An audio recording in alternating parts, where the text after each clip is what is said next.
Usai pertemuan Prabowo dengan Surya Paloh berlangsung di Nasdem Tower Jumat 22 Maret, berhembus kabar akan ada pertemuan sang presiden terpilih itu dengan Ketua Umum PDI Perjuangan, Megawati. Salah satu yang meyakini akan adanya pertemuan kedua tokoh yang pernah berpasangan dalam Pilpres 2009 ini, yakni Wakil Ketua Umum Golkar, Erwin Aksa. Erwin yakin Prabowo akan memprioritaskan bertemu dengan Megawati untuk meminta saran ataupun pendapat. Kalau Pak Prabowo yang saya tahu ya, beliau pasti selalu ingin bertemu dengan tokoh-tokoh bangsa, tokoh-tokoh negara ini. Dan beliau selalu mendatangi rumah tokoh tersebut. Ya, karena pasti beliau ingin mendengarkan, ingin mendapatkan masukan. Senada dengan Golkar, politisi Gerindra Habibur Rahman pun yakin pertemuan kedua ketum parpol itu sangat mungkin terjadi. Pasalnya, hubungan Prabowo dan Megawati masih terjalin baik. Mungkin saja ya, saya belum diinfo secara detail, tapi sangat masuk akal kalau Pak Prabowo bertemu Ibu Mega karena hubungan keduanya, kedua tokoh bangsa ini memang baik sekali. Klaim Gerindra jika Prabowo tak punya masalah dengan Megawati juga diungkapkan politisi PDIP Deddy Sitorus. Menurut Deddy, PDIP tak punya masalah dengan siapapun selain Jokowi. Hubungan kita dengan semua baik. Yang tidak baik itu cuma dengan Jokowi. Karena apa? Karena dia memilih membakar rumahnya sendiri. Ya, untuk kepentingan dia dan keluarganya. Kalau dengan yang lain kita nggak ada masalah. Intinya lebih mudah menjalin hubungan dengan Prabowo daripada dengan Jokowi. Yang tidak mungkin kita masih bisa berhubungan baik dengan Pak Jokowi, itu aja kesimpulannya. Meski begitu, upaya Prabowo untuk merangkul PDIP akan terhalang faktor psikologis karena adanya keberadaan Jokowi di balik Prabowo. Kalau hanya sebatas pertemuan, saya kira tidak ada persoalan apapun. Tapi kalau soal misalnya PDIP akan bergabung dengan Pak Prabowo, tentu sangat tergantung bagaimana hubungan Jokowi dan Prabowo. Kalau hubungan Jokowi dan Prabowo itu baik-baik saja, rasa-rasanya sulit bagi PDIP menjadi bagian di dalamnya. Karena ada jarak psikologis yang sulit bisa dipertemukan karena faktor Jokowi. Tapi kalau hubungan Prabowo dan Jokowi tidak baik-baik saja di kemudian hari, bukan tidak mungkin. PDIP pun juga tertarik untuk menjadi bagian di dalamnya. Apalagi beberapa hari yang lalu kita mendengar pernyataan Deddy Sitorus bahwa PDIP dengan Gerindra baik-baik saja. Yang tidak baik-baik saja itu adalah dengan Pak Jokowi. Ancang-ancang Prabowo membentuk koalisi besar adalah suatu keniscayaan. Prabowo tentu membutuhkan dukungan kuat di parlemen untuk memuluskan program-program andalannya nanti. Tim Liputan, Kompas TV.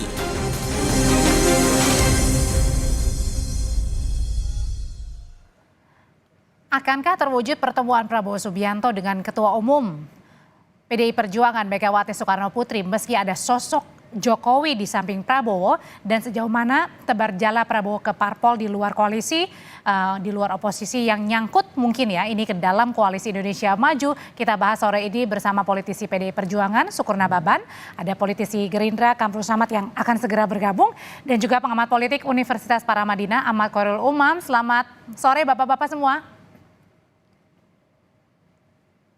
Saya mau ke Bang Sukur dulu. Bang Sukur, jadi kalau kita hitung persentase nih, kira-kira berapa persen sih pertemuan antara Pak Prabowo dan Bu Mega akan terjadi di samping sebelahnya Pak Prabowo ini masih ada Pak Jokowi? Bang Sukur. Masih di mute, Bang? Kompas, suara studio nggak kedengaran. Oke, kalau gitu sambil diperbaiki jaringan komunikasinya, saya mau ke Mas Umam dulu. Sekarang masih sudah dengar, Bang Sukur? Sudah kedengaran. Oke. Bang Sukur, kalau kita lihat dari presentase nih Bang, 1-100%, kira-kira berapa persen sih kemungkinan Pak Prabowo akan bisa bertemu dengan Bu Mega, di samping Pak Prabowo juga masih ada Pak Jokowi? Ya, tentu saya pertama-tama ingin menanggapi dulu. Yang kemarin ditetapkan KPU siapa ya? Yang mengikuti pemilihan presiden siapa ya? Ya, apapun keputusan KPU yang ditetapkan nanti oleh KPU, yang dipilih oleh rakyat, biarlah menjadi presiden. Yang sudah mantan ya sudah istirahat, ya kan gitu. Ini belum mantan, masih presiden Bang. Ya nanti ke depan, ya kan. Nah, terkait dengan bagaimana sih hubungan antara Gerindra dengan PDI Perjuangan. Nah, tentu semua partai politik atau orang per orang kita ini harus bekerja sama membangun bangsa dan negara. Ya, tetapi di dalam proses pembangunan bangsa dan negara, nah kami pada tahun 2024 mengikuti Pilpres kemarin kan kami mengajukan Pak Ganjar dan Pak Mahfud. Nah, biasanya kami konsisten dengan hal-hal seperti itu. Nah, bertemu, nah tentu itu nanti kita lihat waktunya, kita lihat situasinya. Tetapi apakah ke depan ada kemungkinan untuk bersama-sama? Nah, tentu saya pikir nanti itu perlu pendalaman yang sangat-sangat. Situasi apa Bang yang harus dilihat untuk menentukan Pak Prabowo ketemu atau enggak jadinya sama Bu Mega? Ya kan begini, waktu, kesibukan masing-masing, ya. Ya namanya anak bangsa kan ya harus bertemu juga lah suatu waktu. Saya dengan teman-teman Gerindra nggak ada masalah, kita bertemu, kita bekerja sama, tetapi di dalam hal-hal ideologi dan bagaimana pandangan-pandangan kita di dalam berbagai persoalan mungkin berbeda, tetapi kan tidak boleh silaturahmi kita putus. Kita tetap bersahabat dan berteman kan. Oke, kalau masih belum dijawab oleh Bang Sukur, saya mau nanya ke Mas Umam. Seberapa besar sih Mas Umam kemungkinan Pak Prabowo ini akan bertemu dengan Bu Mega? Mungkin apa enggak? Karena di samping Pak Prabowo masih ada Pak Jokowi. Kalau pertemuan mungkin atau tidak, Mbak Audrey, saya pikir itu akan sangat mungkin. Karena juga praktis proposal pertemuan antara Pak Prabowo dengan Bu Mega sudah diajukan oleh teman-teman Gerindra jauh-jauh hari sebelum kontestasi Pilpres dilakukan. Artinya Pak Prabowo sendiri mencoba untuk melakukan pendekatan kepada Bu Mega, dan rasa-rasanya memang betul per hari ini Bu Mega tidak memiliki masalah khusus dengan Pak Prabowo. Yang membuat banteng ketaton, yang membuat banteng terluka itu adalah pilihan sikap politik dari Pak Jokowi. Dan seringkali ketika kemudian banteng merasa terluka, itu tidak mudah untuk disembuhkan. Harus ada proses cukup panjang untuk healing, kemudian rasionalisasinya juga harus tepat. Nah, oleh karena itu... Dan itu sangat mempengaruhi pertemuan atau jadi enggaknya ya? Sangat besar akan berpengaruh di level itu. Karena itu bagaimana kemudian nanti dari lingkaran Bu Mega sendiri mampu misalnya meyakinkan Bu Mega untuk menerima misalnya Pak Prabowo sebagai pihak yang ya realitas per hari ini kalau misal kemarin merujuk pada putusan KPU dianggap sebagai atau disahkan sebagai pemenang Pilpres, maka kemudian Bu Mega bisa saja kemudian menjalin itu dalam konteks kebangsaan, silaturahmi kebangsaan, meskipun tetap ada semua kalkulasi politik dan juga kepentingan. Nah, bisa juga ini logika yang barangkali agak berbeda. Oke. Bisa juga dalam konteks ini hubungan antara Bu Mega dengan Pak Prabowo dibangun sebagai salah satu mekanisme atau instrumen untuk menggebuk balik Pak Jokowi. Nah, ini yang kemudian tampaknya masing-masing pihak juga mencoba untuk berhitung. Di satu sisi tentu Pak Jokowi juga agak ketar-ketir juga kalau misal kemudian kongsi kekuatan politik antara Pak Prabowo dengan PDIP dalam konteks ini Bu Mega terjalin begitu kuat, karena bagaimanapun juga yang berpotensi menjadi korban dari manuver kekuatan itu salah satunya adalah Pak Jokowi dan keluarga. Tetapi kalau misal kemudian niatnya dengan baik, spiritnya adalah rekonsiliasi, mencoba untuk menata hati, meletakkan ego secara proporsional, tentu barangkali konteks isu persatuan bisa diajukan. Tetapi kalau misal kemudian ada luka yang belum selesai, bisa saja kemudian memunculkan korban di dalam konteks ini adalah benturan politik di masa mendatang. Jadi salah satu pertimbangannya betul Bang Sukur, kalau karena masih ada faktor mesranya Pak Prabowo dan Pak Jokowi, makanya PDI Perjuangan masih timbang-timbang nih mau ketemu atau enggak. Ya nggak seperti itu juga sih, tetapi ya kan kita melihat banyak hal ya. Salah satu faktor pentingnya itu adalah ya ke depan siapapun nanti ini apakah kita sudah menganggap ini sudah final pengumuman KPU kemarin ya, kan masih ada proses-proses lain nanti diamkan dan macam-macam. Katakanlah kalau sudah final, nah kita akan melihat pertama tentu saja apakah betul-betul Pak Prabowo jika sudah final ya ditetapkan sebagai presiden 2024-2029 betul-betul mandiri, tidak dipengaruhi oleh hal-hal lain. Karena Ibu Mega, kami PDI Perjuangan sangat strict dengan aturan-aturan tersebut, dan terus kemudian ya jangan lagi terjadi seperti hal-hal ke depan. Makanya mau sampai Bang Deddy perpanjangan bersuara, jabatan. Bang Sukur, kami dengan semua partai politik baik kecuali dengan Pak Jokowi yang Ya, membakar rumahnya sendiri. saya tidak mau mengatakan seperti itu ya, tetapi kan kalau kita lihat faktanya ya, di dalam hidup ini apa sih? Dalam hubungan kemanusiaan, etika, komitmen, loyalitas kan itu. Termasuk juga terhadap bangsa. Loyalitas itu misalnya saya berteman dengan seseorang ya. Nah, pada saat saya merasa saya lebih besar, dia membantu saya sudah lebih besar, saya tidak memiliki loyalitas dan tidak memiliki komitmen dan kesetiaan, maka percayalah, orang tersebut tidak akan pernah memiliki kesetiaan kepada siapapun kecuali kepada dirinya. Nah, jadi kan hal-hal seperti ini kan tentu menjadi sebuah pandangan bagi PDI Perjuangan khususnya terutama di grassroots ya. Jadi ya mungkin kami yang di elit PDI Perjuangan kan ya bisa mungkin lebih cepat kalau tadi saya pinjam healing prosesnya itu lebih cepat, tetapi di bawah itu kan sangat kecewa sekali. Tetapi saya tidak mau mengatakan ya Jokowi adalah musuh besar kami ya, buktinya apapun yang dilakukan ya kami tetap survive, kami tetap pemenang pemilu. Buktinya yang didukung salah satu partai tidak Tapi masuk. sebenarnya Bang Sukur, kita masih bertanya-tanya sih, kalau sampai sekarang statusnya Pak Jokowi ini masih KTA PDI Perjuangan nggak sih? Jadi begini loh, ya ditanya sama beliau lah, bukan ditanya kepada saya. Ini kan kami masih memiliki, kami ini partai besar. Kami juga harus menunjukkan sebagai sebuah partai besar dan memiliki etika. Ya tidak mungkin presiden kami pecat lah. Ya kalau sadar diri ya mundur, kan begitu. Itu kita bicara etika dan komitmen. Ya apapun itu ya nggak mungkin PDI Perjuangan memecat status masih presiden toh. Nah, kami pegang itu, kami menghargai lembaga itu. Oke. Nah, sebelum saya tanya ke Mas Umam dan ke Bang Sukur lagi, sudah ada politisi dari Partai Gerindra, Bang Kamru Samad. Selamat sore, Bang.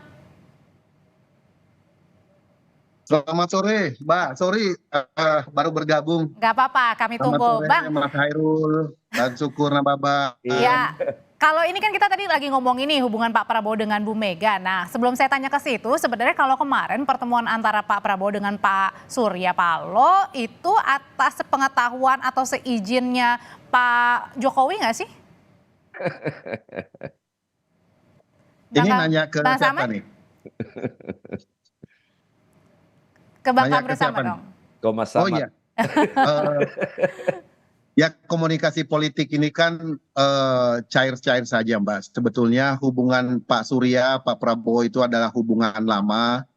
Pak Surya itu pendiri FKPPI, Pak Prabowo sendiri adalah keluarga besar TNI, sebuah organisasi yang memiliki hubungan sangat dekat antara keduanya. Lalu kemudian kedua tokoh ini juga pernah bersama-sama di salah satu partai, di Partai Golkar. Pak Surya mendirikan Partai Nasdem, Pak Prabowo mendirikan Partai Golkar. Jadi sejarah hubungan mereka itu sudah panjang dari zaman ke zaman. Jadi tentu jika ada sesuatu yang dianggap penting untuk menyatukan, menyamakan persepsi, membangun kembali silaturahmi, kenapa tidak mereka bertemu? Tapi itu atas pengetahuan Pak Jokowi? Kalau itu sudah pasti ada komunikasi dengan Pak Gibran tentunya. Karena beliau adalah wakil presiden terpilih, pasti ada komunikasi. Apalagi Pak Prabowo juga adalah pembantu Presiden Jokowi, pasti juga ada komunikasi tentang hal tersebut. Atas seizin Pak Jokowi atau atas arahan dari Pak Jokowi? Nanti usai jeda tetaplah bersama kami hanya di Kompas Petang. Jadi menyambung pertanyaan saya sebelumnya, Bang Kamru Samad, kemarin pertemuan antara Pak Surya dengan Pak Prabowo itu atas seizin Pak Jokowi atau atas perintah Pak Jokowi? Nah, itu yang bisa menjawab itu tentu Pak Jokowi sendiri yang tepat untuk menjawab. Kan ini mewakili Pak Prabowo Gerindra. Nah, kalau kita lihat bahwa memang ini adalah sesuatu yang perlu dilakukan, apresiasi Pak Prabowo terhadap pernyataan Pak Surya setelah KPU mengumumkan hasil pemilu dan menyatakan ucapan selamat, beliau proaktif tentunya untuk datang bersilaturahmi, apalagi tadi sejarah persahabatan beliau sudah cukup panjang.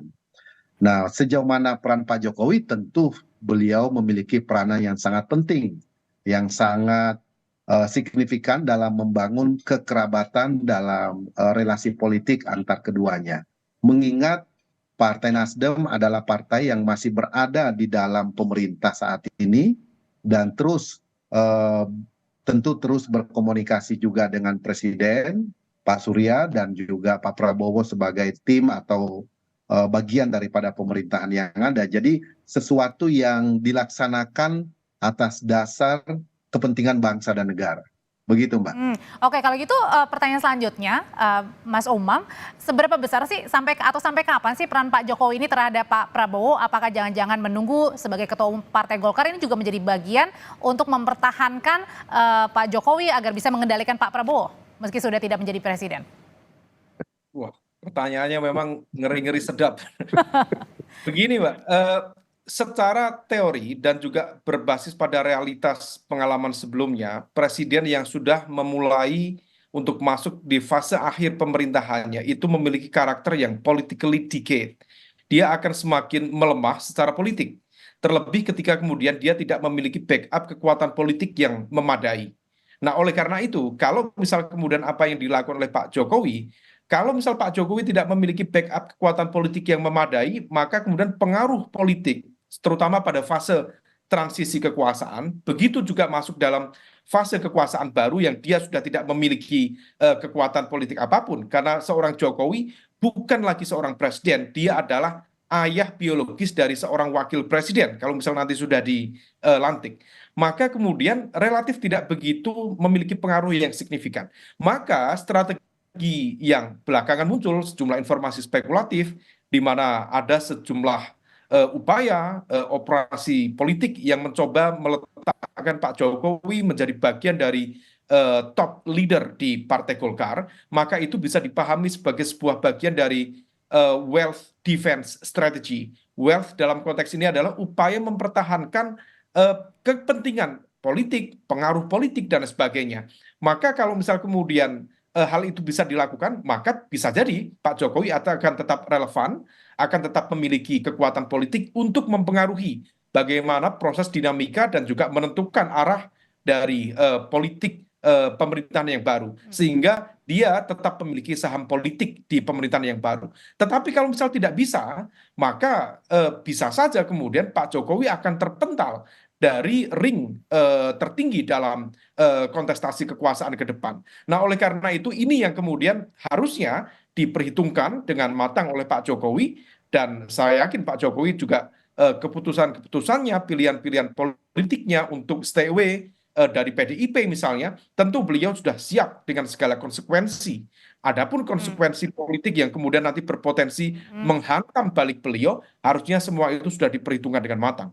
Oke, nah Bang Abdul Samad, sebelum saya ke Bang Sukur nih, ini kan kemarin kata Pak Bahlil bilang ada parpol yang ciri-cirinya sejuk nih yang akan segera bergabung ke Prabowo Gibran, Koalisi Indonesia Maju. Ciri-cirinya parpolnya ini warna apa? Biru, hijau, atau merah? Kalau merah partainya Bang Sukur ini kan identiknya bukan sejuk ya, tapi panas. Gerindra juga, Mbak, memiliki sejarah perjuangan dengan PDI Perjuangan. Kita terus terang Pak Prabowo. Jadi masih ngarep ya, biar PDI Perjuangan gabung ya? Sangat menghormati Ibu Mega dan spirit perjuangan ideologi Bung Karno juga menjadi banyak sekali referensi dalam pidato-pidato Pak Prabowo. Dan 2009 sejarah telah mencatat bagaimana kerjasama itu telah terjalin dengan baik. Tentu Pak Prabowo juga memiliki harapan yang sama untuk terus berkontribusi bersama-sama dengan PDI Perjuangan untuk membangun bangsa kita.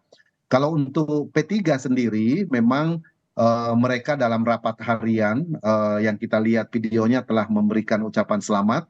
Ini adalah tentu kita juga menyampaikan terima kasih kepada keluarga besar P3 yang telah menyampaikan ucapan selamat sebagai bentuk komunikasi awal tentunya untuk bersama-sama ke depan. Jadi semuanya terbuka, apalagi dengan PKS. PKS juga Partai Gerindra 2 pemilu 2014, 2019 pernah bekerja sama sangat erat dalam menghadapi kontestasi sebelumnya. Jadi Pak Prabowo adalah spiritnya ingin selalu membuka diri bersama-sama dengan satu dengan yang lain. Begitu, Mbak. Oke, kalau gitu tadi kan dijawab oleh Bang Kamru Samad, yang pertama adalah pengennya si PDI Perjuangan ya bisa gabung. Kalau gitu sebenarnya syarat apa sih yang bisa diajukan oleh PDI Perjuangan, syarat mutlak gitu ya supaya PDI Perjuangan mau kemudian bergabung, Pak Prabowo juga mau bertemu dengan Bu Mega dan Bu Mega juga mau ketemu dengan Pak Prabowo, Bang Sukur? Ya, tadi sebelum Bro Kamru Samad hadir, saya sudah sampaikan, kita dengan Gerindra juga nggak ada masalah, hubungan kita semua baik, secara personal kita tidak ada masalah. Nah, tentu hal-hal yang baik untuk bangsa ini kan kita akan kerjasama, kita akan sepakat untuk mendorong dan menyelesaikan persoalan-persoalan bangsa.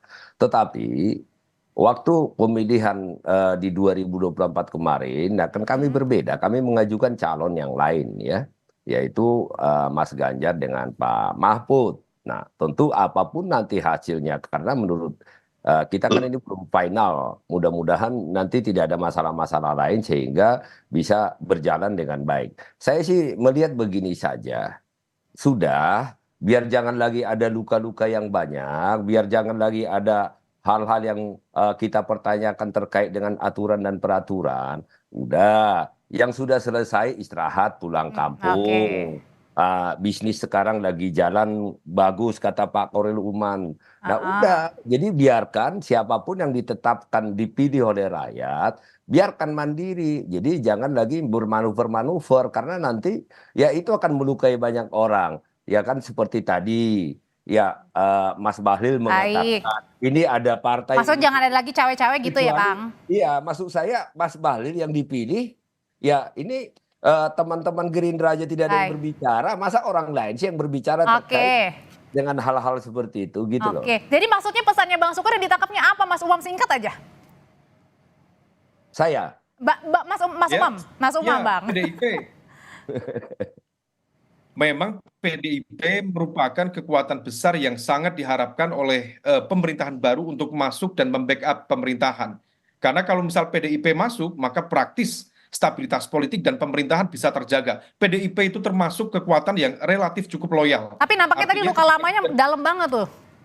Nah itu yang kemudian harus kita cek, apakah kemudian akan ada proses healing yang lebih cepat, atau semacam sebuah proses atau upaya mengkompartemen antara ini adalah bagian dari proses upaya negosiasi, kompromi, sekaligus diplomasi politik dengan kekuatan inti dari pemerintahan baru nanti, yaitu Pak Prabowo, dengan menegasikan kalau misal masih ada luka, ada Mas Gibran yang berada di layar keduanya. Meskipun itu tidak mudah, tetapi dalam konteks politik bisa saja itu terjadi. Sebagaimana misal dulu Bu Mega secara legowo juga membukakan pintu bagi Pak Prabowo untuk masuk di pemerintahan Pak Jokowi.